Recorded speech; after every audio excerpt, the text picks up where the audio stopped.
The views and opinions expressed in this podcast by the host or the guest do not necessarily reflect the views of Paranormal Buzz Radio or its sponsors. Use of any material produced by Paranormal Buzz Radio without express written consent is strictly prohibited. For information on everything Paranormal Buzz Radio has to offer, visit our website, paranormalbuzzradio.com. Like us on Facebook, follow us on Twitter and Instagram. Listener discretion is advised.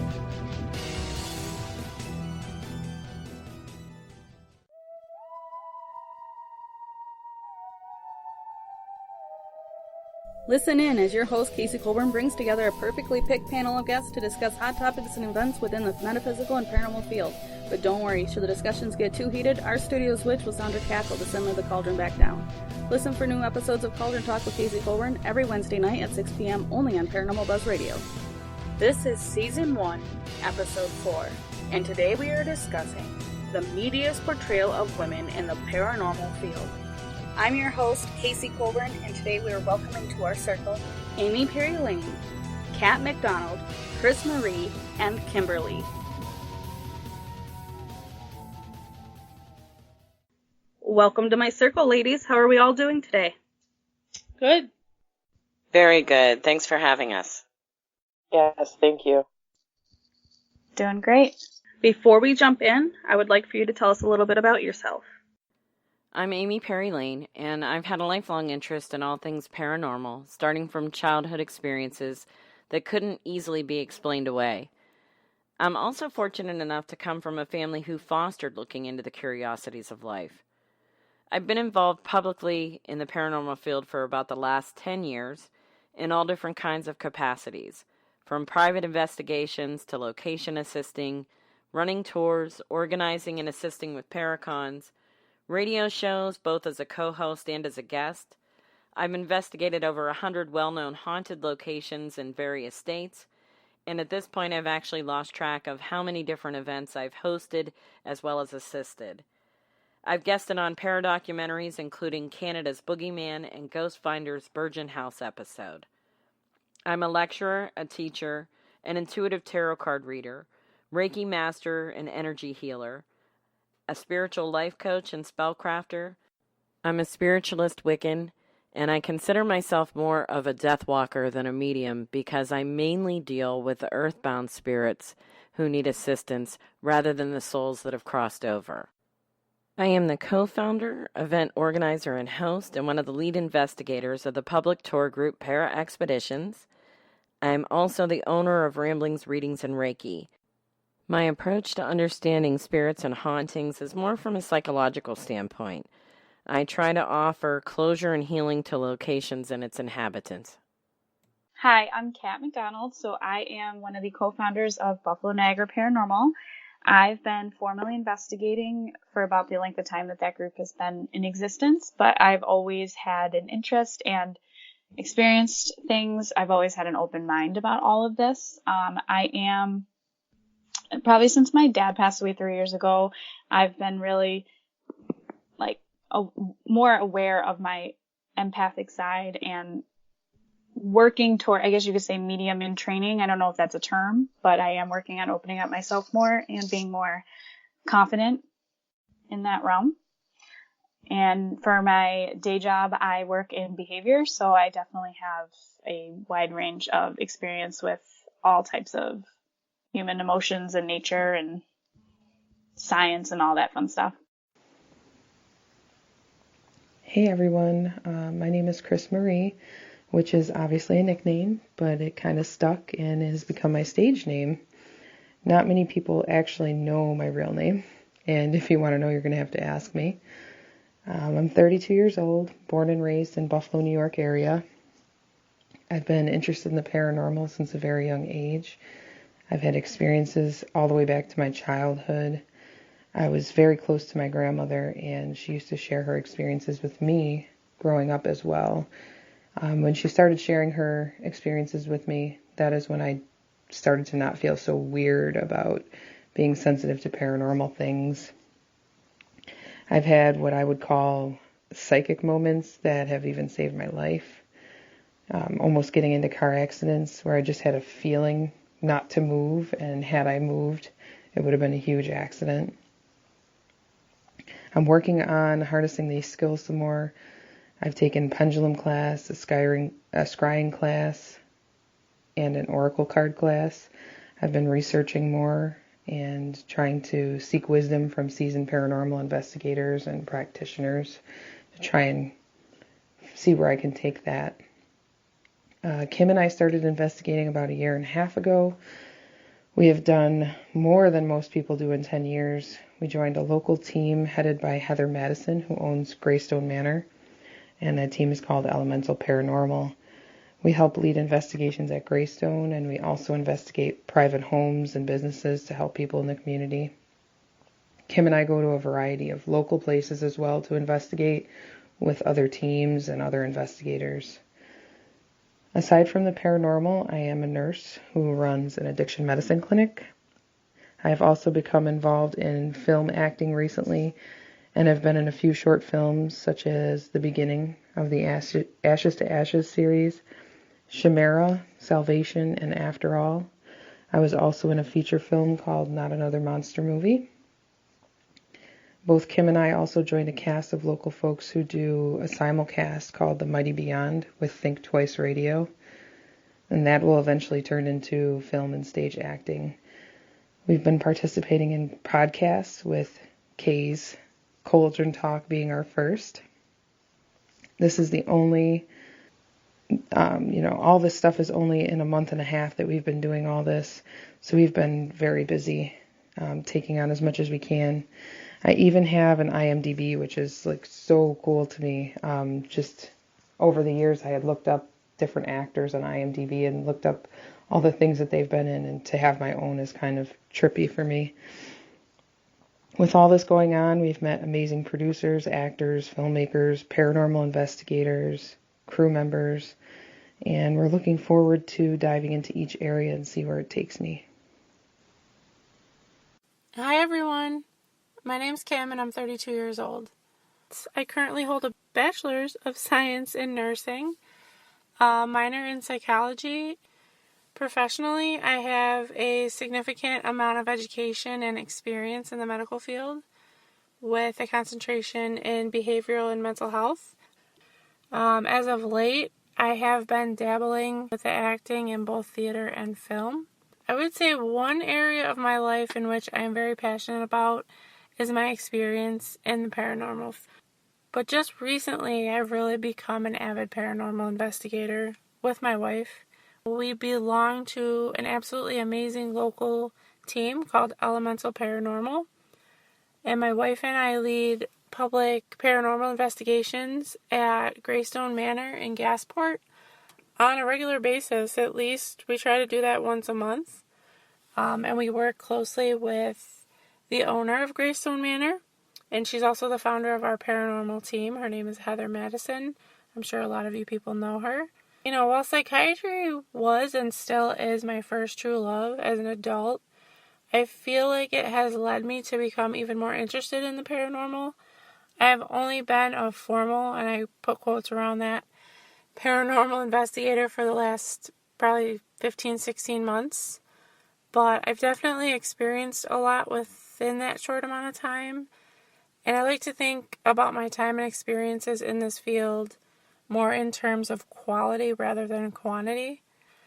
I always had an interest in what happens after people pass away. And death was never a scary thing to me. It still isn't. I really became interested in exploring the paranormal more in depth after losing most of my immediate family by the time I was 23 years old. And then actually all of them by the time I was 29, which was only a few years ago, but I literally lost everyone around me, and I'm still young, so that kind of turned me on more to it. I wanted to be able to communicate with my loved ones, basically for the rest of my life. I know they're here with me, you hear that all the time, but I actually want to communicate with them.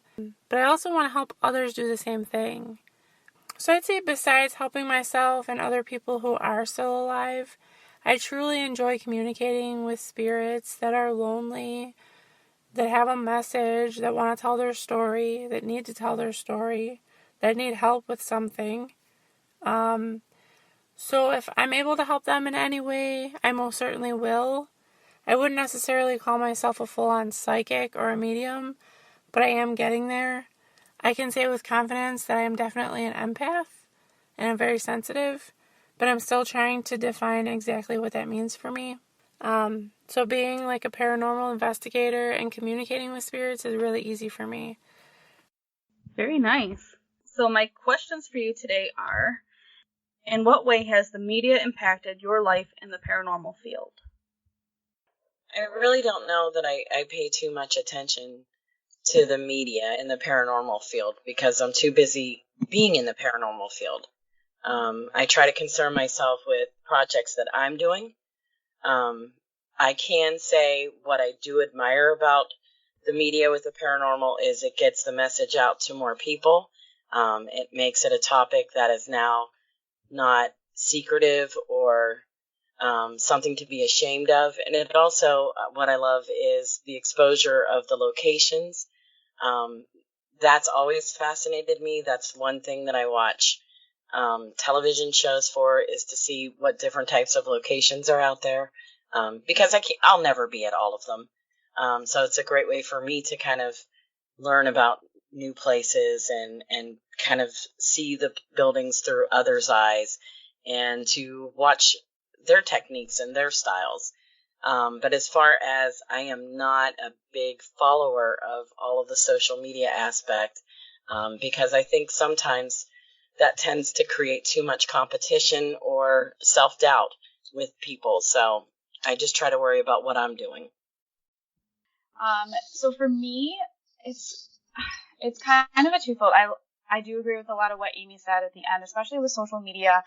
I think social media has its place, but it's for your own self. I actually have a lot of people that I'm friends with in the paranormal that I unfollow because I don't need that competition aspect. I don't need that self-doubt, all of that. And it's not anything personal to them. It's my own thing. Like, social media just opens up a door of like comparison, and that's just not necessary. In regards to the television shows, Ghost Hunters was my first time of really seeing formal investigation. So I think that opened up my knowledge to that existence, because I always just felt that it was, I had these experiences as a kid and that was all it was. I didn't really know that you could formally go forth with it. I believe I was in high school when Ghost Hunters premiered. But in general, the media, especially TV shows, I love that they do show all these different personalities and styles of investigation and the locations. I do think, though, right now we're at a point with paranormal in the media, and especially television, where it's faked, it's forced, it's the word I'm looking for. It's possibly scripted. People want to see things happen. People want things to be dramatic, and that's not always how it is. So I think we're treading a fine line between what it actually is, what paranormal actually is, and what investigating and researching is, versus what networks and people want it to be, if that makes sense. Amen. I really try to skirt. I don't watch any of the shows anymore because of that. There are some that I will sit here and I will tell, and I won't name them unless it comes up later, but there are some that I really admire, and I've taken some, tips and tricks from, and they present themselves well, but then there's others where I'm just like, I just can't. I can't even watch your commercial because you're just ridiculous. I have to agree. I want to, about the TV shows, I did start off with Ghost Hunters as well. And I've seen the shift to the faking and, the dramatic and the making things up. And I think sometimes that gives paranormal a bad name, because you get some of these people that are, the normal ghost things, the knocking and whatever, that's not getting ratings. So we're going to talk about demons and, there's this demon box and all these other things like that. And so you're kind of giving this fear to people. There's certain things, like, people are semi-okay with a ghost or a nice entity being present in their home or wherever they are. But then when you start talking about evil and, curses and all this stuff, then people start to develop a fear for the paranormal, and I feel like that kind of makes them fall back into the ignorance of what paranormal activity is and what you can do for the paranormal world. And I feel like some of the shows that have done that have turned me away from the TV shows, but noticing a lot of the people, especially locally, that are doing live hunts or, discussions and stuff like that, I feel like I learn more from those things because they're more real, down to earth, not faked type of activities and, type of discussions that I think help people. Yeah, I would have to agree with Amy and everyone else. I don't really get on the media bandwagon. I don't watch the news. Aside from paranormal, I don't involve myself in any of that. The ghost hunting shows, I've watched a few episodes of Ghost Hunters in the past. I was probably in high school too when that premiered. I don't watch any of the new shows because I feel like everyone has said, it's made for TV. I personally don't believe everything I see, just because I've been a paranormal investigator. I've been on local hunts. I know that we just sit in a room for hours sometimes and nothing happens. So I feel like anybody that does watch those shows that doesn't know about our kind of world, when they do go on a hunt or an investigation, they're expecting like jump scares and they're expecting to be touched and they're expecting to be scratched and burned and all that. And I feel like it gives them a false sense of what it is we do.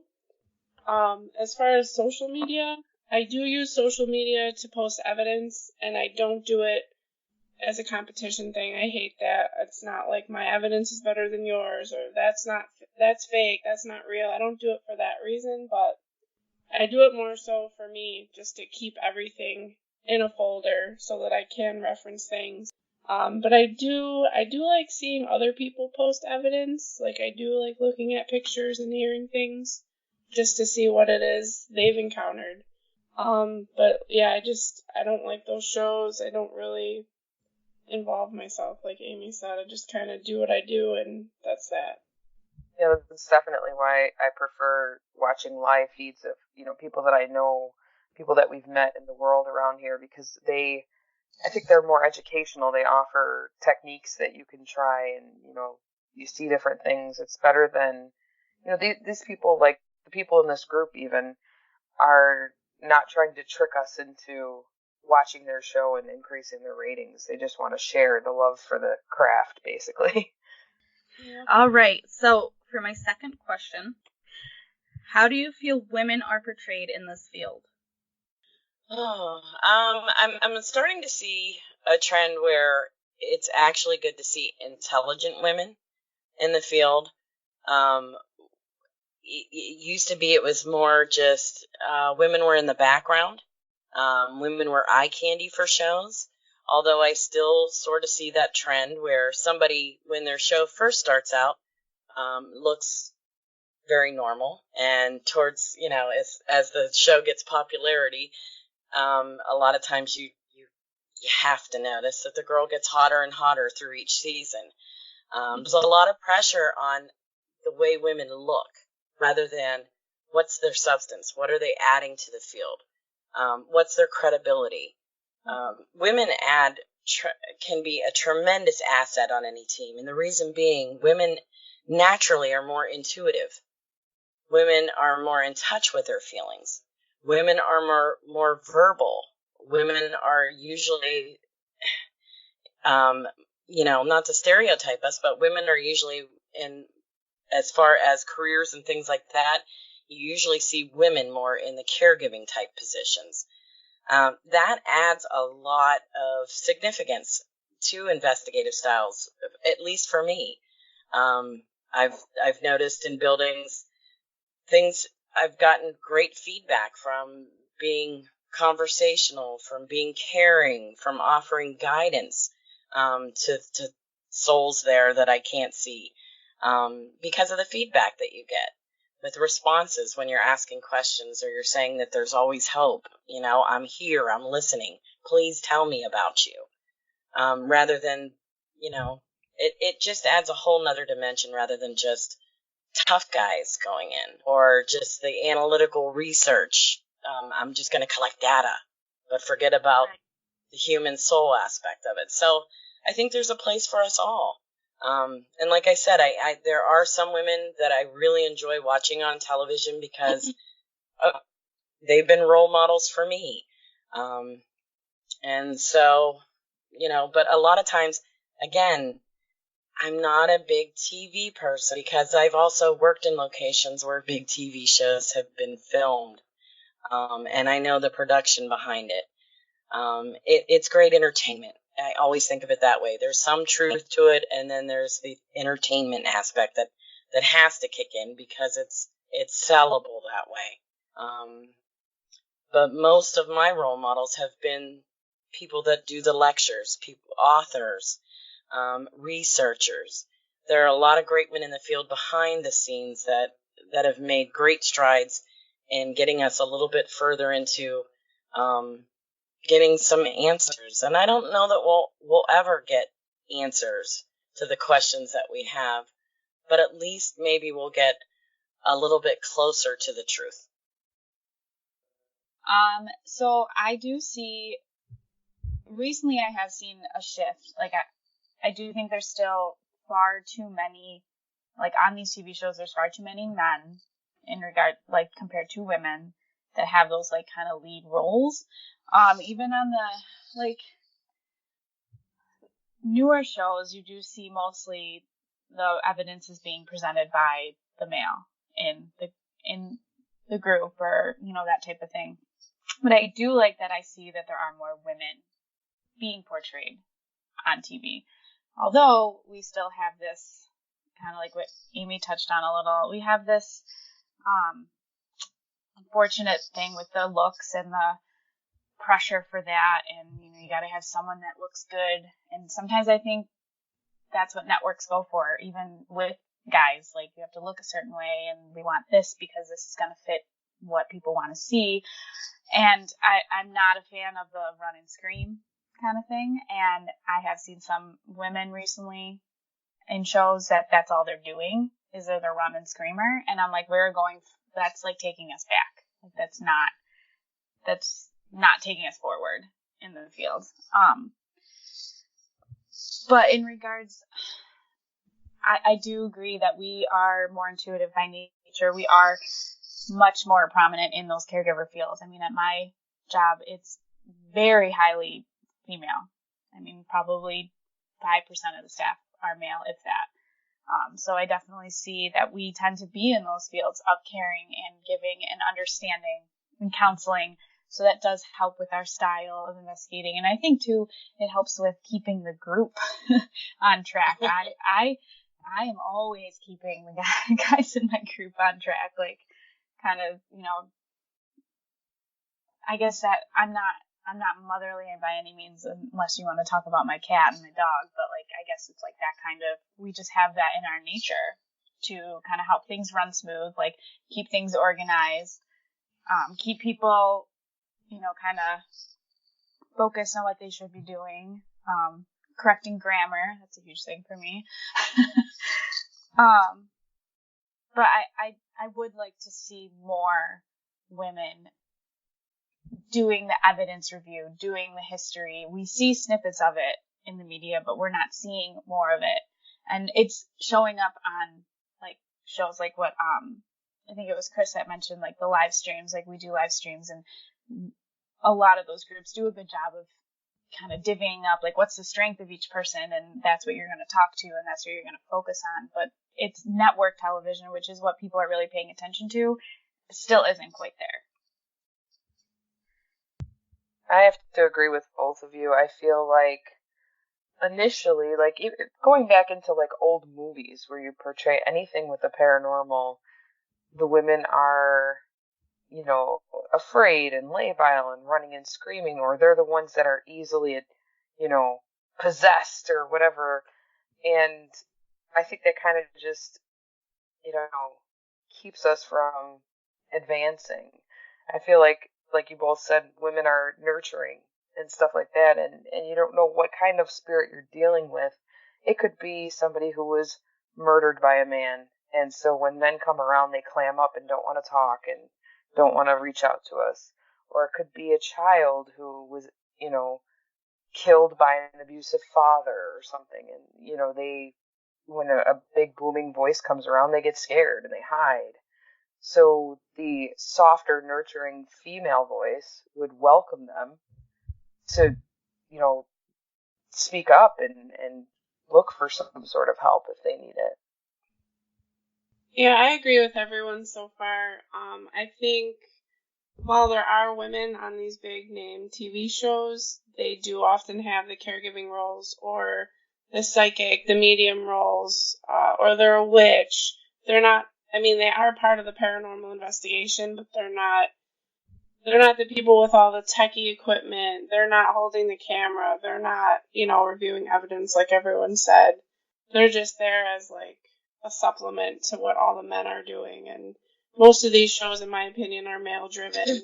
I kind of feel like women aren't taken seriously as far as investigating and getting evidence and being able to communicate. But on the side, if they're like a psychic medium or a witch, then they are more kind of taken seriously. I know personally, most of our investigations that we do, the investigators are generally men, and then the people who come on the public tours and the public hunts are generally women, which is kind of weird to me.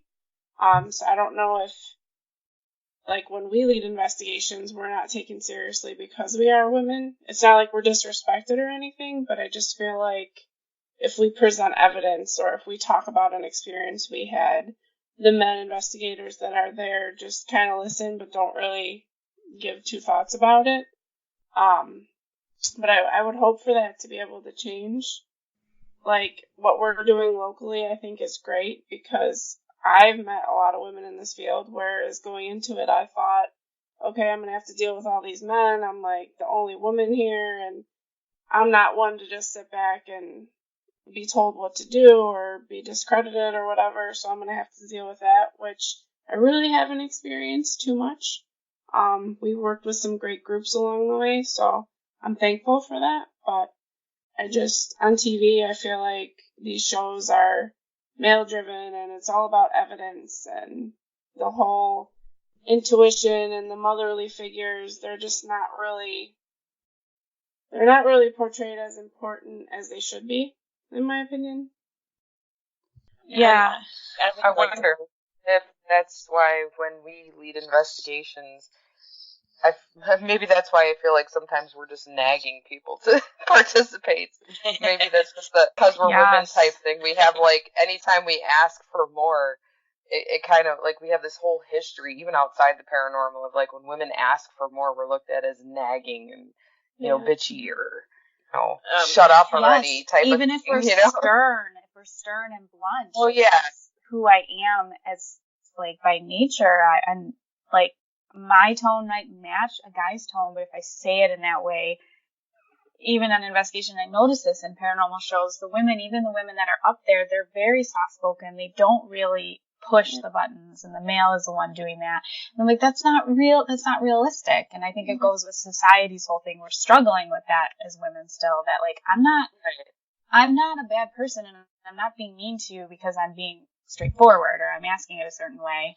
And I think there's this aspect of protection too, like guys sometimes still feel like they need to protect us. And I had it happen on an investigation once when I was speaking to a male spirit that doesn't really like women, and I wasn't provoking in a bad way. I was getting communication. I was, like, being able to do that, and one of the guys in the group was like, you need to stop.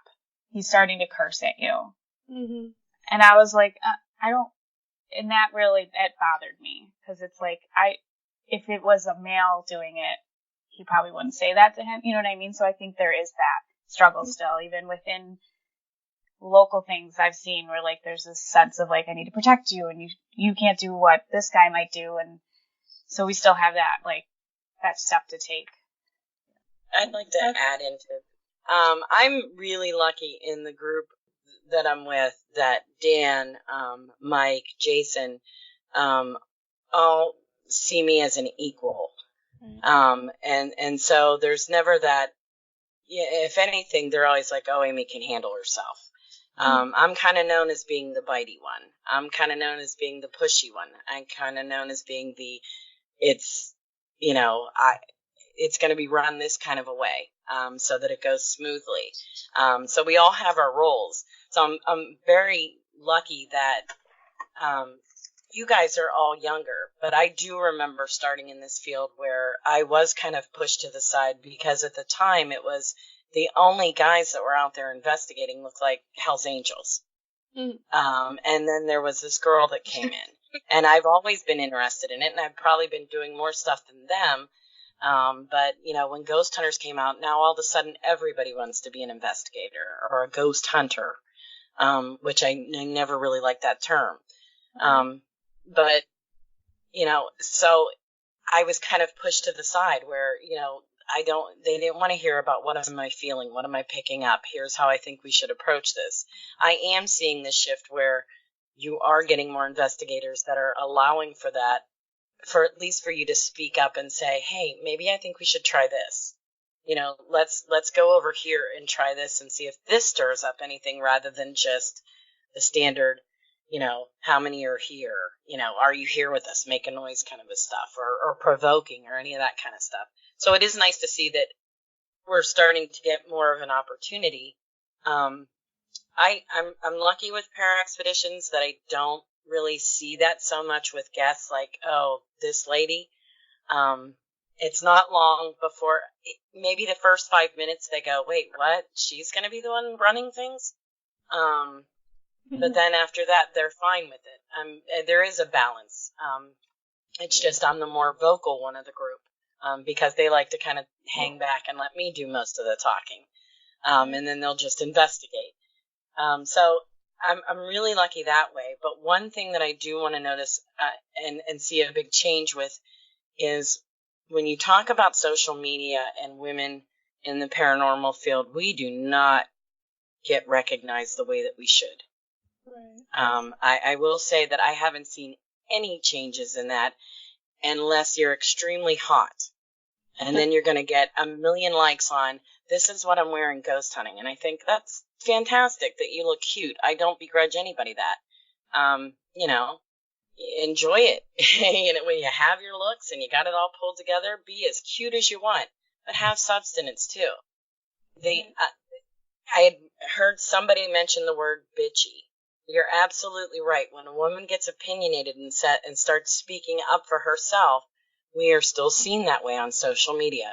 Oh, here she comes. She's going to bitch about something. I've noticed this time and time again with different observations and posts. You might say something that's kind of troubling you or what you're seeing, and you have an opinion on it, and you post it. Maybe it gets 5 likes or 10 likes or 20 likes. A guy posts something very similar. They've got over 200 likes within like a half an hour. We're still not seen as equals in the field, and we all have our Facebook friends list filled with people in the paranormal. We also don't celebrate women's victories as much either. It's, very seldom does anybody come to me about Para Expeditions. They'll go to, let's say, Dan or Dan Clash usually. Oh, well, we'll talk to Dan about that. Well, no, I'm the one that handles booking and organizing, and I'm like, and he's going to tell you the same thing. You can certainly do that, but you're just making an extra step. And I see that all the time. And I've even had people be as bold as this. They're holding a conference and they want a lecturer. And instead of going to you and ask you, hey, would you like to present, or would you like to talk, or because I've done lots of those, they'll go, do you know if I can you connect me to so-and-so? Because I'm looking for a speaker at my con. They completely bypass women a lot of times. And I go, you know what? You have the same access to Facebook Messenger as me. And I'll go, that I could be available for things like that. Oh, I had no idea what you do. How do you not? Right. I'm constantly posting that we're doing things, that we have events, that I'm going to be here, that I'm lecturing here, that I'm doing that. And we really need to change and support women in the field that are actually really have the best interests of the field at heart and are out there working their butts off to make it happen, because we're all juggling day jobs and this as well. And we're making big progress in the field. It just needs to be recognized and supported. And now I'll get off my soapbox. I think I it's agree. I just want to clarify, so nobody from my group is the one that said that to me on that particular investigation. My group is amazing. It was somebody that wasn't from outside of our group. But I will say I experienced the same thing that Amy just said with our group too. Time and time again, it's about the two main guys, and people go to them, and I'm just kind of like the pretty face, and I'm like, hi, I'm here.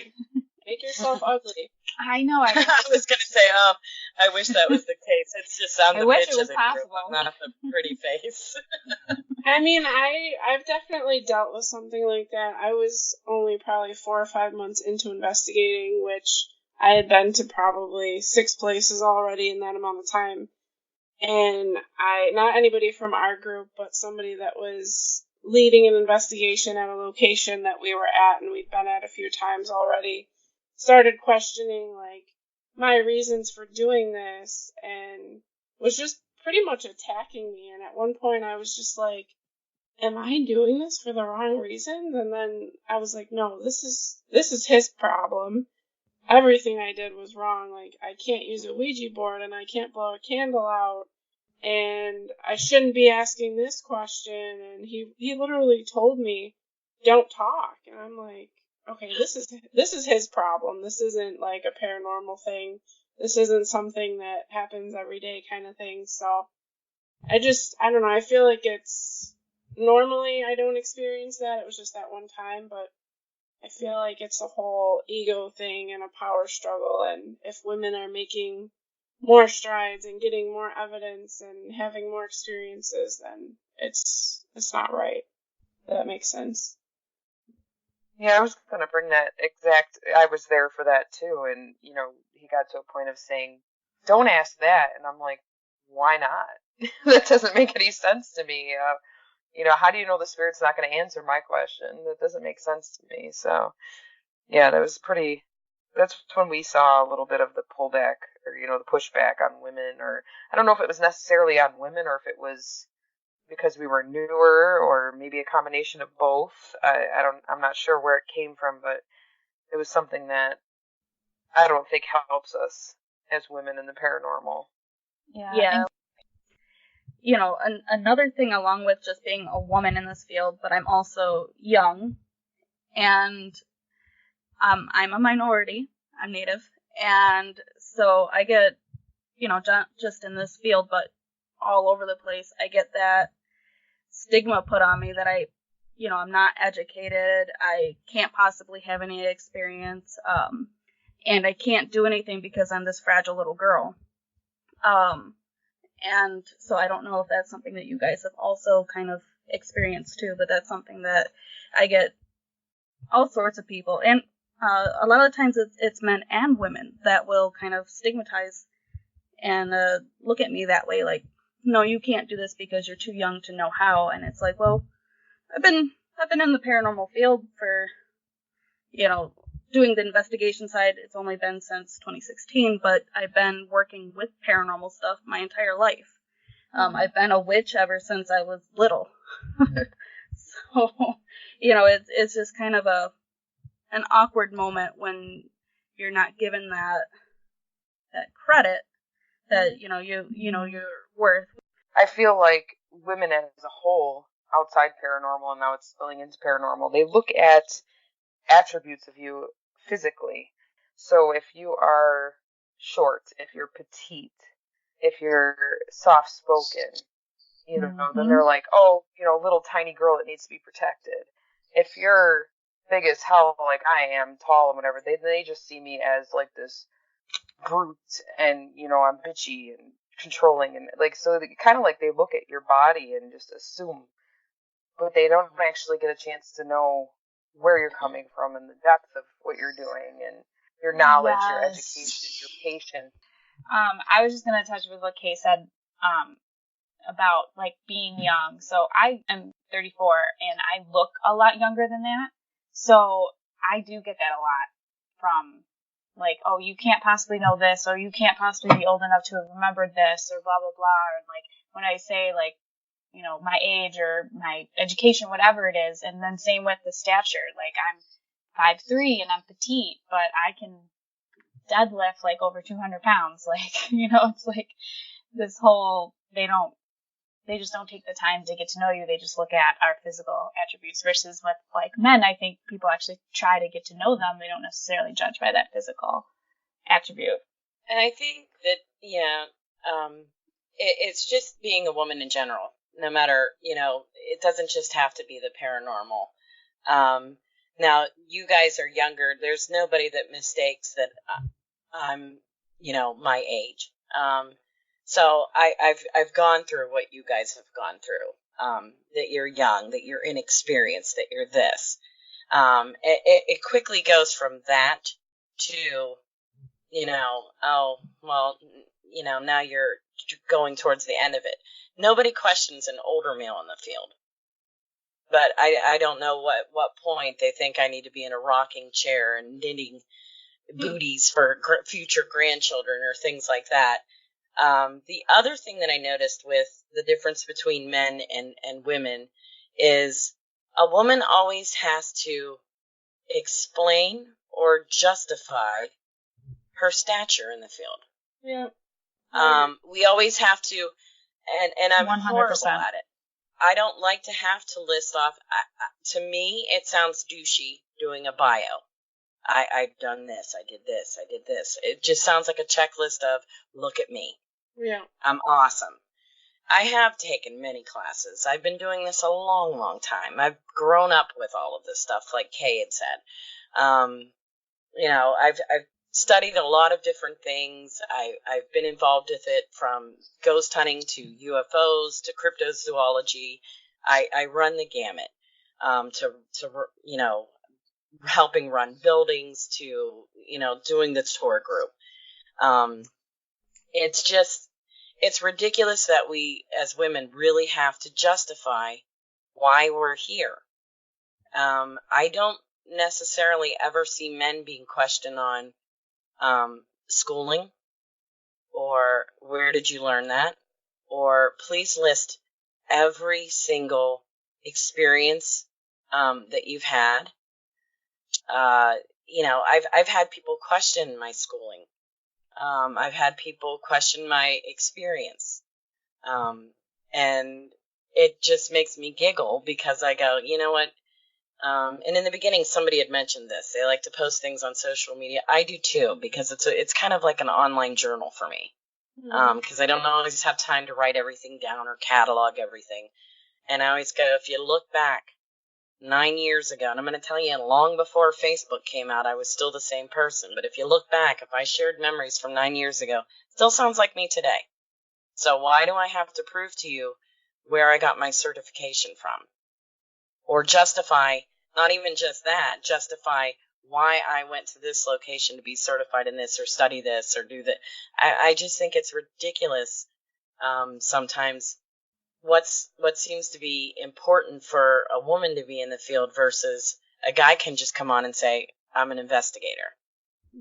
Right. Whereas we have to have degrees and certifications and titles, and it's like, and even then you don't get the fanfare that a man would have with that. I think they don't, so you're one-upping them, so they want to make sure that you have the credit, you have the proof to one-up them, is what it seems like to me. Right. I noticed that too, like when a guy presents something, like when a guy's like, oh, let's try this, they're like, huh, good idea. When a woman says, oh, let's try this, I'm not sure, or where'd you learn that? Or, like, it doesn't matter where I learned it. It's an idea. Let's run with it, Or we've even 100%. I've even, more so though, I've had more women question. Oh. And I always think that's ridiculous. Worry about yourself. That's all everybody needs to do, is just worry about themselves. Help each other out in the field and worry about what you're doing.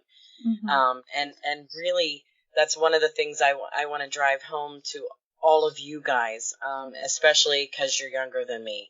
Just always make sure at the end of the day, you're proud of yourself. Because that's all that really matters, that you're proud of yourself and you're proud, and you can say that you've helped out the people that you're working with. Because it doesn't matter. Somewhere, someone is going to be brave behind a computer screen and pick apart whatever it is that you do. So worry about. I call that internet bubbles. Are you happy with what you're doing? And are you happy with your accomplishments? And are you making strides in the areas and going down the path that you want to go to? And are you bettering yourself? Because that's all that really matters. Yeah, for sure. Exactly. And I think this goes with the credibility aspect. Something I had noticed on one show that is they have the male is someone that is very well known, but like kind of still like newer to the paranormal. And then there's, women on it that have so much experience, and watching some of the episodes at places that that these women have been to before, the only person talking about it was the male, who like I've never seen them before. And that to me, when I saw that, I just like, I guess you could say the empathic side of me came out, but I really felt for those women, because I'm like, they're not even speaking to the experiences they had before, like the knowledge they have of that location. It was really tough to see. So I do think, going off of everything that like Amy and everyone else just said, we are still struggling to, even when you have that clear credibility for networks, for anyone to really say like, here you go, like you can speak to this above this male. So I noticed that with acting too. Like, we've just gotten into acting recently, but a lot of these short films or features are based around men. Like, all the characters, they want men, and then they give options for, womanly roles, like a waitress or whatever, and they want a store clerk, but they want it to be a man. And we've questioned, like, well, could it be a woman if you can't find a man? And it's like, no, I want a man for this role, only a man. It's like, why? I mean, not to question their creative process, but I think it goes into every aspect of life, pretty much. Yeah, it definitely does. I mean, when I was doing the dog training, a lot of people would look at me, my size, and, being young, and, they would think, oh, you can't handle my, 150-pound Great Pyrenees. And I'm like, well, I've got a 180-pound back at home that does everything I ask it to, so maybe I can. And it's just it's an unfortunate thing that we see all over the place, and unfortunately, it's here too in the para field. I noticed too, and I don't know how you ladies are, but I'm not a very touchy-feely person. I'm not a big hugger. It makes me very uncomfortable if I don't know you and you try to hug me. And I noticed this, they'll always shake hands, like guy's a guy, and then the guys always assume that I want to hug, and I'm like, get off of me. I don't want to hug you. And I noticed that, I don't know if you guys pick up on that too, like, guys always assume that, and they'll be like, oh no, that's what we do, and I'm like, no, that's not what I do. Like, I don't hug you, you're not my boyfriend, you're not my dad, like, I'm gonna shake your hand. When two men shake hands, it's like grabbing a brother, like, hello, hi, how are you? And then when they shake your hand, it's like they're gonna break it. And sometimes you see like a guy get taken aback by me gripping their hand, like, a strong individual, and shaking it. They're like, wait, she's not dainty? Like, what's going on here? Right. And then the opposite of that, I shook someone's hand that I really never met before, and I really didn't get a great vibe from them. And so when I shook their hand, and I think this goes with not being touchy-feely, I didn't really grab their hand, and then he was like, oh, whoa, was there something wrong with me? And I had to explain, no, I just not a touchy-feely person. I don't know you. Sorry, I didn't grab your hand. Like, so it goes in that whole thing. Like, we have to explain ourselves. I always have to explain why I don't like to hug. I'm like, I shouldn't have to explain. Like, no is no. Right. Right. See, I am a hugger. But that's usually, when people come into an event, I don't automatically hug them. But at the end, usually, when I say goodbye to them after they spend an entire night somewhere or something, I am a hugger. But mine is the opposite. Usually I have to kind of go, is it okay? Because I automatically want to go in and because I'm like, oh, we've connected, but, I think it's great that you asked that, though, and I see that men don't ask that. I've noticed more women do than men. So that's another difference I've seen, too. It could be the protection thing. Like, they feel by giving you a hug, they're, I don't know, protected in some way. Ugh, no. It's just bad vibes. Like, a man I don't know touching me. Ugh. I've noticed that, though, with the handshakes. Like, we'll go into an investigation and we'll introduce ourselves and the guys will shake hands. And then when I go and introduce myself, they kind of just look at me and they're not sure what to do. And then when I reach out for that handshake, they're kind of reluctant to shake my hand. So I don't know if it's, I shouldn't be shaking a woman's hand. You know what I mean? Like, I should hug her, or I shouldn't do anything. I should say hi, nice to meet you. Yeah, like almost like they overthink it to the point that, like, you don't need to overthink it. Right. Unfortunately, nothing gets done if we don't talk about it. Exactly. And it really is overarching in general. I think we are at a pivotal point in our society where we're starting to see that shift, where, like, women are saying, like, enough is enough, like, equality is equality, like, equal means equal, like, stop overthinking it, like, stop treating us this way or that way, like, we're just people. And not to take away from the things that make women great. Like, there are definitely things that separate us from men that are good, but I don't know. There's still a struggle. Anytime you're, like, standing up for yourself as a woman, though, they're still kind of like, you're a feminist, and they have that, triggered meme that they put up with that lady with her face all messed up, and I'm like, oh my gosh, yeah. Just because I stand up for myself doesn't mean I'm a lunatic. A man can be mad, and that's fine. He's standing up for himself, but once we're mad, we're emotional and unstable. Like, a man can throw a chair, and we're like, oh, he's pissed off. We need to fix this. But if I throw a chair, they're like, oh, she's crazy. She's bipolar, Like, no, you just pissed me off. I have a right to be pissed off. Yeah, I exactly. think it's really, really crazy at this day and age that we still need to address these issues for women. There are more single mothers now more than ever. Just about every woman has to work. It's not a society where we're just homemakers anymore.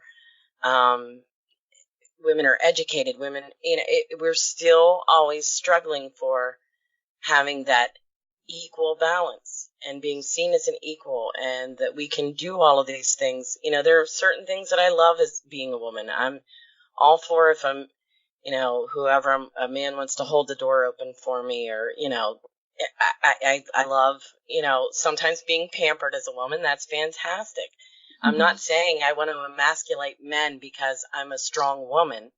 I'm just saying, recognize me that I'm not some petite little wallflower that you need to come in and stand up for or make decisions for.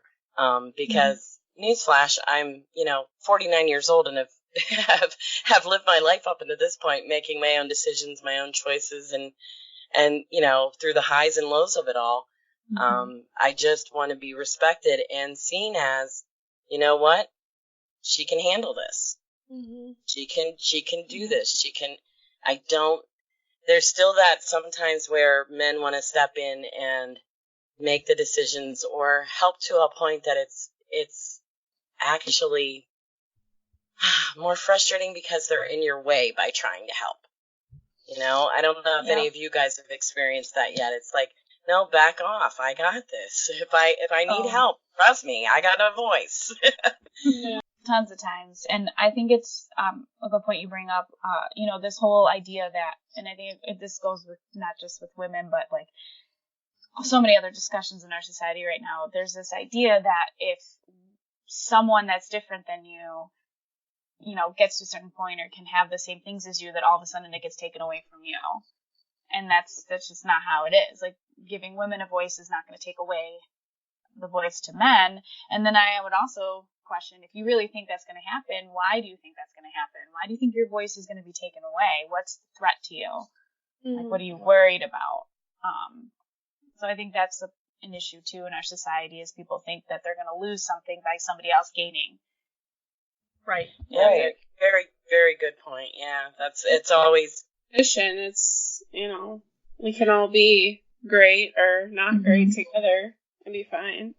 There's enough like greatness and love and everything for everybody if we just took a minute to realize that there was. Right. Yeah. Right. And how much better off we would. You don't put them down. Right. How much better off we would be if we were actually helping each other rather than either sticking to ourselves and just only working for ourselves or working against one another. I would love to see where could we be if we actually kind of worked together on all facets of life. Agreed. So this question actually kind of goes a little bit with what you're saying, Amy. So how would you change the dynamics in the field if you could? One of the things that I would like to see, if I could change the dynamics, which is kind of what I tried to do in my own small way, one event at a time, one presentation at a time, is bring the reality back to the paranormal field. Strip away the Hollywood theatrics of it and get back to basics with it and try to figure out what happens after we pass. And try to look into some of the mysteries and find answers rather than create stories. I would like to see that change.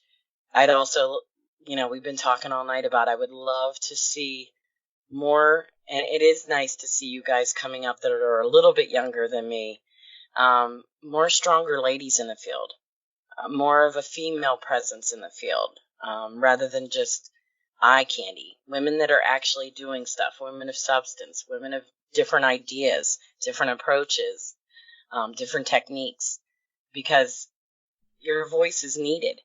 And we can all learn something from each and every single person out there if we listen. Sometimes it's even if it's just, I'm not going to do that. It's still a lesson, so that's really cool. Maybe it'll cement your ideas and beliefs a little bit better for you. Sometimes watching something that you don't like, adds more credibility and more validity to your own beliefs. And I think that's a powerful thing too. So I definitely would like to see those two things change first. And the other thing that I would love to see, because I hear it all the time, but I don't see it, I would love to see the stupid stuff in the field stop being supported. Like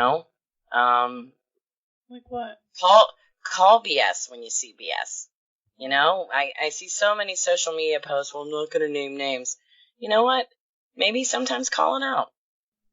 Stand up for yourself. If you know somebody's faking stuff or doing people wrong in the field or any of that kind of stuff, I would love to see that stuff stop being supported. Because a lot of times, people just don't take those stands because they're afraid of the backlash on them. But if we just even stop supporting it, maybe you don't have to get on a soapbox and take down something that's wrong. But if you just stop supporting it, it will go away. Everything from even falsifying, like I said, evidence or, people inflating their egos and making themselves out bigger than what they should be to, I've seen locations being advertised completely false. You know, and it's a shame because the location is fantastic with just the story that it had, rather than a made up stuff. And I'm sure we all see that all the time, and it just needs to stop being supported so that we can get moving in the field the way that we need to. Well, actually, one of the things that I always try to teach everybody, because going back to the dog training, I used positive reinforcement. So if you positively reinforce things that you want to see, you're going to see more of that than you are the things that you don't want to see. So when you see a post that you don't like, don't comment on it, don't repost it, don't retweet it, don't do anything like that, because you're only drawing more attention to it. Okay? And you're not going to be in control of what other people think of that. So you're just making it more, readily available for them to see and have their own opinions. Whereas if you see something you don't like and then you ignore it and post something that you do like, you're not only just, educating people on what's right, but you're also positively reinforcing this behavior versus this behavior. Absolutely. I think I didn't know how to word that. I think what I meant was I don't want people to be afraid of going, you know what, that's not right, and I'm not going to be a part of it. Yes. Don't be afraid to be the person that's being real and honest. Even if it's not popular, just don't be afraid to do that. Right. So I definitely would like to see a lot more of a get back to reality as well. I feel like a lot of what we're seeing in the field in regards to women could be mitigated by getting rid of some of the bullshit that's existing and the fluff. Like, if you get rid of the fluff and you get to the nitty gritty, you can just focus better in general on like what's actually good out there. And I think that's kind of blurring the lines because we don't really know, the general public doesn't really know what's good evidence, what's good investigating techniques, what's a good way to respect spirits and energy and all of that. It's just a very gray area right now for the general public. Very specific to women, I really would like to see, I would just like to see women embracing themselves more and not feeling like they have to hide themselves because, they're a certain weight or they look a certain way and or that they have to hide behind, they have to hide behind the men in their group. I want to see women feel like they can shine more. And I want to be a part of helping encourage that. So I think it goes to what you said, Kay, exactly, trying to, just share more, even off of social media, just share more of what you want to see, be what you want to see, be the change you wish to see in the world, I guess is the good phrase. Because I see a lot of women that, there's group photos of investigations that they, helped with on public hunts and they're hiding behind everybody. And I'm like, no, girl, get in the front there. You ran that investigation. Be proud of yourself in that photo. And I just see a lot of women that kind of hide because they don't fit that, certain mold that networks might be looking for. And that's not okay. We need to get away from that. I want women to feel like they're beautiful no matter what. They are smart. They've got a lot to offer. It's okay to be out there. It's okay to put your, your best face forward and not hide. So I'd love to just be more a part of helping that happen in the field. Be part of that momentum and that change, for women to be in the forefront and not to feel like they have to hide. Right. Yeah. I always, after the car accident that I was in, I decided, it's better for me to be able to be in these photos than to not be able to be in these photos. And that was a hard pill to swallow, and it really depleted ego a little bit for me in that aspect, because it is very eye-opening. You could end up not being in the photos. So it is better to at least have that opportunity to be in them and, be yourself in them. I agree with everything you guys have said so far, and I would just like to add that we need to be more supportive of each other instead of, oh, well, why is she doing that? Why did she talk like that? Oh, she's just a bitch, or she's just this. How about saying, hey, look at this woman, she's doing great. I can do that too. Let's do it together, type of thing.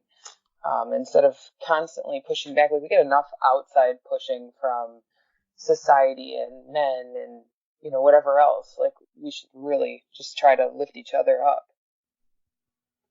Yeah, I agree with what everyone has said as far as women like having a voice and not having to explain themselves so much and taking control and taking that lead role. I do want to see teamwork, like among the different teams. I would like to see teams come together and investigate places instead of just, oh, this team goes here and this team goes here. I keep saying this since I've been more involved in the paranormal, like, it would be nice to investigate with this team or that team. So we've been trying to do that recently as best as we can. Because I just think, all of us coming together would make for an even better investigation. And then, too, networking would be great because a lot of us are friends on Facebook with each other, but we've never met each other.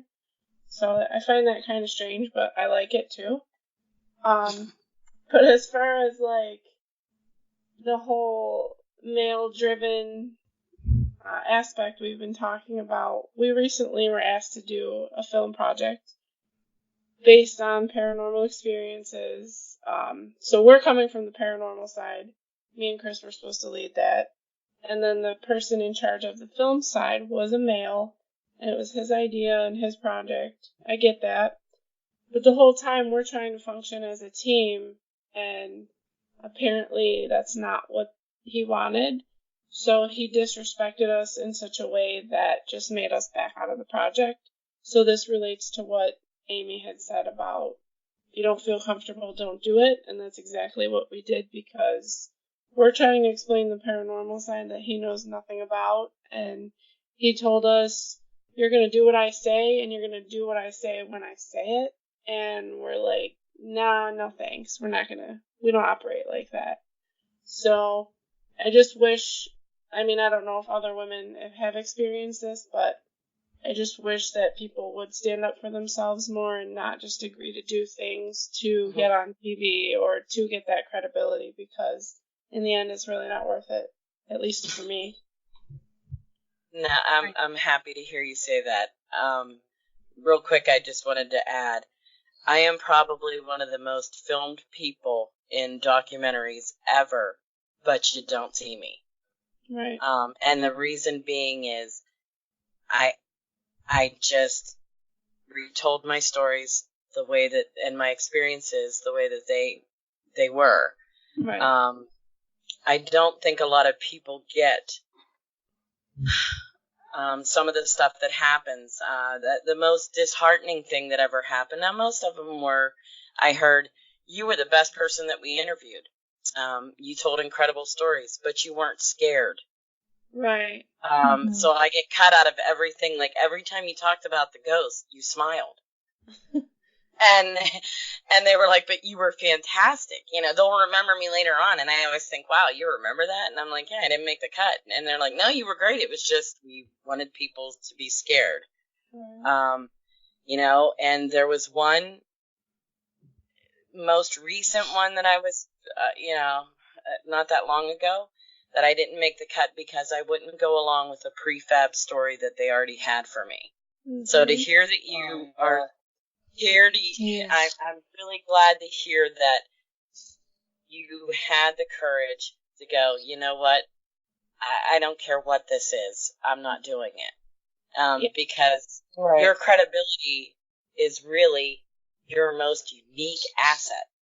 Right. And so I don't care if it was going to be on a major network television show or not. I'm not doing it. I'm not coming. I will tell you what happened to me here, but you're not going to tell me what happened to me here. Right. Yeah. We set the tone going in. We said we take this seriously. We're not about to make things up. We're not about to exaggerate experiences. I can tell you I've had this experience and I really didn't react to it. More of my reaction was internal. So I'm not going to reenact it as if you want me to, because that's not the way it happened. So, yeah. Right. I mean, he wasn't really asking us to make things up, so to speak, but it was just like, I was so excited to incorporate two things that I love, and then just to kind of be like, I don't know, talked down to. I was just like, yeah, well, my happiness is not worth jeopardizing over this, you know? Yeah. And that kind of, you know, it all goes along with, you know, men feeling the need to overstep their boundaries. And it's kind of what we almost touched up on a little bit ago about the inappropriate messages. You know, I get called beautiful. I get called queen. I got a hot Y because they didn't know how to type, I guess. And so I'm a hot Y. And you know, hot Y? I don't know. I think he meant hottie, but I'm a hot Y, and I like that. I would prefer to be called a hot Y. But you know, it goes along with. Why are you treating me like a piece of meat? So it just they overstep their boundaries a lot, and you know, it's not that I need, you know, a guy to tiptoe around me. It's that I know that I'm deserving of respect because I'm a breathing human being, and that's how I feel I should be treated, and I feel that's how everybody should be treated. You know, I don't, you know, once I give everybody the, you know, I can't even think of the word right now. I give them a little bit of leeway. And, benefit of the doubt. Yes, I give them the benefit of the doubt. Thank you. And, you know, because a lot of them are paranormal investigators, they want to talk and, you know, do all that. But once they start overstepping those bounds, I let them know, like, respectfully, hey, I'm married. Please don't talk to me like this. And if they continue, then I get rid of them. I block them. I make it so they can't see me anymore. And it's just because, you know, I don't know these people. I don't know what they're capable of. I don't know what they really want from me. You know, and two, you know, if I don't say to them, then I'm leading that person on. So it's like a really weird, yeah. I've experienced that too. I've actually had to block a couple of men that follow our paranormal page because on my personal page they were persisting at trying to friend request me, message me. Some of their comments on our paranormal page were inappropriate about like just wanting to like see me or get my autograph or, you know, just really where you're just like, that's not okay. Like, I think it does go back to what you said though. We are human beings and we all deserve a level of respect. And I think that's important too to remember, even if there's someone or a group or something that maybe you're not going to, you know, pair up with or do something with because you don't feel like they're keeping their integrity in line with yours, you can still respect them though. Right. So I think that's a huge thing too. Like there's no need. But I just can't. Yeah, there's like no need to go on social media and blast them. There's no need to call them names. There's no need to do some passive aggressive meme post about, you know, whatever. Like, oh, these people that say this and that, I keep my eye on you. It's like, there's no need for any of that. Like, we're human beings and we're not all going to get along and that's fine, but we all deserve respect. Right. See you at the top. We can climb. Exactly. We can climb together. There's enough room on the monkey bars. Right. Black people, we should just be able to say what we say and they leave us alone and we leave them alone. And I don't black people. But I think there is a difference, though, because I've certainly got, but I've gotten things like that in the past as well. It's kind of died down now that most of the time people are very aware that there's Jason in the picture. So it doesn't really happen as often. But you're absolutely right as far as unwanted. I mean, it's one thing to go, wow, you're pretty, you know, but if you're going to send me a friend request just because you think you're going to get a date, that's ridiculous. Right. Or, that I've had really lewd things said to me. I've been doing lives on a ghost hunt where, the whole time it's just show me your boobs and shut up. It's ridiculous because I'm like, what would they have done if there was a guy doing this live? Wouldn't have been the same thing at all. You know, and I'm thinking, why are you even bothering to watch this? It's mind-boggling to me the way people are with social media. I will block idiots like that. And the reason being, I'm on social media to enjoy myself and to promote what it is that I do. I certainly, we all know the downsides to social media too, that it can be very draining and taxing and create a lot of self-doubt, even in the strongest of people. And, none of us are above that, that need to compare sometimes. So it's the least amount of stress I can have in my life, the more I'm for it. But it is a shame that, there's that double-edged sword if you're a girl in this field, that you're going to have to listen to that kind of stuff too sometimes. I've also been told that the only reason I've ever gotten breaks in the field is because I am a woman. So there's a flip side of it. You would have never been asked to do any of that stuff if you weren't good looking. And I thought, that's ridiculous. I've never had anybody go, hey, you're cute. Do you want to join us? No, that's, or, you've only gotten the breaks because you know who the people that you know. And I'm like, I've had friends help along the way, sure, but there's a difference between somebody helping and you holding your own. The only thing that can happen is they might introduce you to someone, and it's up to you to carry it the rest of the way. I love watching the girls in this field that have the staying power, because it takes a lot of strength for us in this field on all fronts. We all know we get the backlash from people that just immediately hate you because they feel that you're being successful and they're not, or you're doing something that they're not, or, they want to make those kind of assumptions as to why you're where you're at. And so, and then you've got that. We got to hold our own against the men in the field. We've got to hold our own against not getting the recognition. So those that keep persevering and striving and moving forward, I love watching you guys, because I know it takes a lot of courage, it takes a lot of strength, it takes a lot of drive and passion, and that's what actually changes the field for women. Because people behind you are going to watch that and go, I want to be like her. Right. Look at all that she's overcome. And she still keeps doing it, and she still keeps shining, and she still keeps face in all of it. She didn't have to resort to being ugly about it. She cut her losses where she needed to be. She was strong where she needed to be, and she just kept going.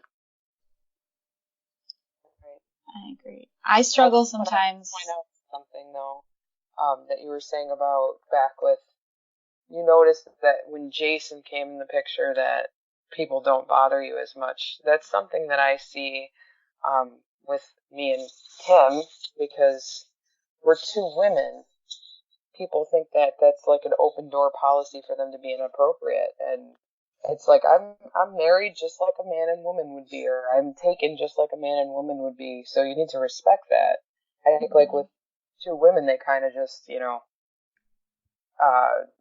just take that for granted, or think it's a phase or something that they can interject themselves in. How unfortunate is it that we live in a society, though, where because your friends or acquaintances helped you along the way and actually had that teamwork mentality, that somebody thinks that you were like kissing ass, or you must have done something different to get to where you are. It just like boggles my mind that would even come across. Like, if I see somebody that's gotten somewhere because someone helped them, my immediate thought is like, that's really awesome that there's people that are willing to lift each other up. Like, I'm not going to immediately jump to the, oh my gosh, they must have been like, whatever, negative. And then on the whole boyfriend thing, I struggle sometimes because, like, Tom and I are dating. Like, that's how we got involved with forming this group. And, I do sometimes wonder, like, do people think I'm only in the group and only doing this because I'm his girlfriend? And I'm sure people do think that, because if it's crossing my mind, it probably is something. And it's come up a couple times, and I've kind of thought to myself, like, I have to make sure that I continue to keep my integrity and all of that, even more so, because I don't want to ever give even like a snippet of validity to that thought. You know what I mean? But it crosses my mind all the time, because I really do. I do struggle with that. And I think too, once it became a little more known that we were dating, I did see a decrease in some of the inappropriate messages. which is nice. But Yeah. You're right about the, we don't, we just, that whole thing, like, oh my God, you're only here because of a friend thing. And I always think, but nobody questions when another man helps another man. Or, you know what I mean? It's just, because you're a girl, that's why you've gotten all the breaks. And I'm like, what breaks? I bust my ass. Right, what breaks? Yeah, I'm like, what breaks? I mean, sometimes yes, we have had harder. Right, and it's, and like I said, and I am very thankful and blessed in some of the connections that I have, but guess what? There was at one point that I didn't know these people, and so you have to prove yourself to those people. There must be something there that they see that you're doing that goes, you know what? She's really working hard. She really is doing, she's dependable. She's reliable. I trust her with this. And those are the things at the end of the day that make me really happy. Because there's a lot of crap that would make me want to walk away from this and just enjoy it for myself. But then I look back at all of the connections I've made along the way and all of the different things that have happened. And even sometimes guests of ours reviews, I go, that's why I'm doing it. If you can have somebody be at a ghost hunt and say, you've really opened up my eyes and changed the way that I think about things. Not just, I had a great time ghost hunting, it's fun. But they say something like that, that's huge to me. And that's the driving force. It's not any of the other silly stuff that we are always trying to skirt around and skate around. Yeah, I agree. And like, I'll say too, like, if you could be fly in a wall to our conversations here sometimes, like, I mean, we flat out had conversations where, like, I've said to him and he said to me, like, if you try to fake stuff, if you screw something up somewhere, like, I'm going to call you out on it, and we're going to have discussions about, how it affects the group. So I know deep down that that's not the reason, but like, I don't know. I do agree though that it's so great when you get messages after and people actually like tell you, like, I love, this experiment and this like got me thinking, and to kind of keep that whole process going after the fact. It's pretty awesome. Yeah, I agree. I think we need to get to a point where we don't have to feel like we need to prove ourselves, except to ourselves and not to other people. And like, these people that look at you and they question why you are where you are and they have negative thoughts about it, we need to get to a place where they're like, oh, look what she did. I can do that too. Whether or not they're a man or a woman or whatever. And then like with you guys dating, fellow paranormal investigators, or as soon as your boyfriends come in, then the inappropriate comments stop. And like, that makes me think, well, she can't stand up for herself, but now that her boyfriend's here, I'm going to back her off because he's in charge. Yeah, like it matters more to hear it from the man in the relationship than it did the same thing from me like 5 different times over. Yeah.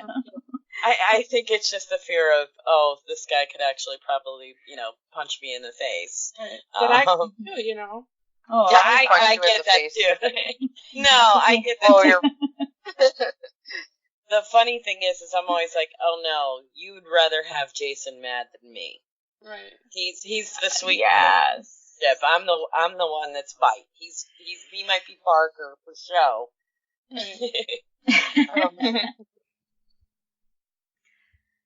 Yeah, I always think that's, it's funny because Doug, I think some of you, I know Kat's met Doug, but he's a tall, slender man. He works in the IT. He's not going to be perceived as much of a threat.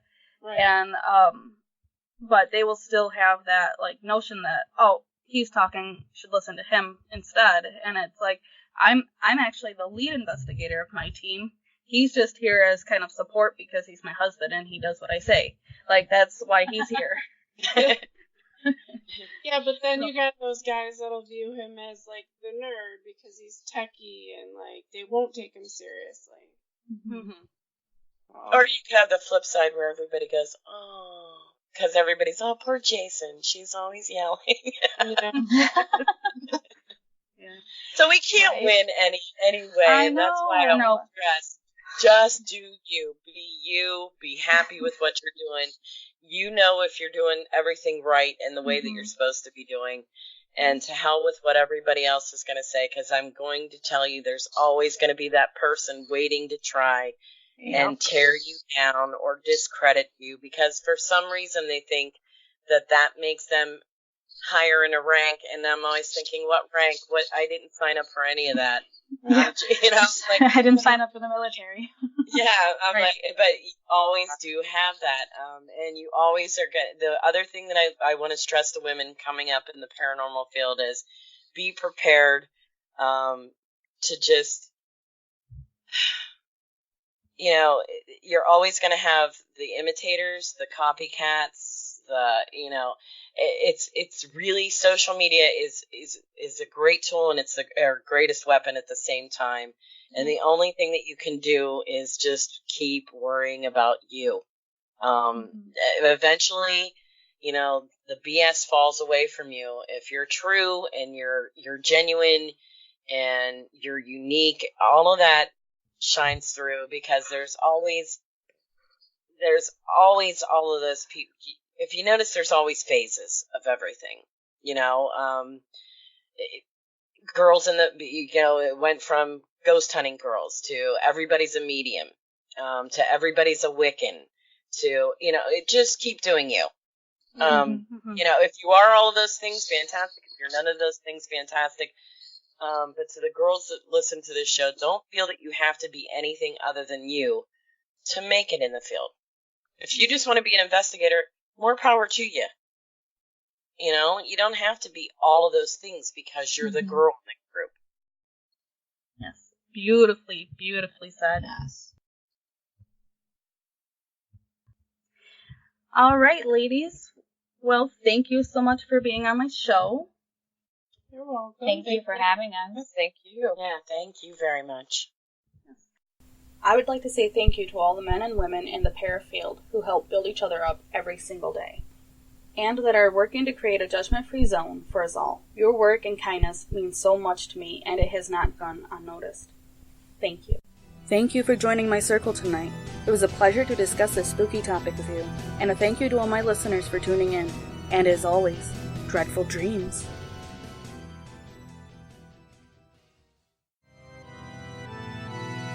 Remember, my darlings, to always be kind to those around you, including our friends with claws, fangs, and fur.